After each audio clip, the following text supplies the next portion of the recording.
పిచ్చి ముదిరి రోకలి తలక చుట్టుకున్నాడట వెనకటికొకడు. ఇప్పుడు టెక్నాలజీ మీద పిచ్చ పెరిగి ఆర్టిఫిషియల్ ఇంటెలిజెన్స్ అనే దాని వైపుకి వెళ్తా. ఆర్టిఫిషియల్ ఇంటెలిజెన్స్ అనేది మనకు ఒక సహకారి కావాలి, కానీ అదే గొప్పది అని ప్రొజెక్ట్ చేయడం అంటే వెర్రి వెధవలం మనుషులం అని చెప్పి ఒప్పుకున్నట్టు. ఒక క్యాలిక్యులేటర్ వచ్చింది. క్యాలిక్యులేటర్ అన్నటువంటిది మనిషి ఆపరేట్ చేయాలి, క్యాలిక్యులేటర్ మనిషిని ఆపరేట్ చేయాలి. 20 400 అన్నటువంటిది మనిషి చెప్తే ఫీడ్ అవ్వాలా, లేకపోతే 4000 రేపు పొద్దున అది చెప్తే కనుక మనం మారాలా? మనిషి తయారు చేయాలి కానీ మనిషిని తయారు చేయకూడదు.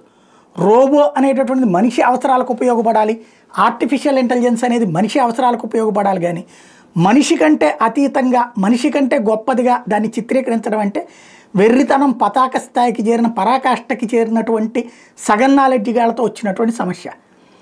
10 మంది చేసే పనిని ఒక్క మిషన్ చేస్తుంది, 100 మంది చేసే పనిని ఒక్క మిషన్ చేస్తుంది. అది మిషన్కు ఉన్నటువంటి శక్తి కాదు, ఆ మిషన్కి మనిషి జోడించిన శక్తి.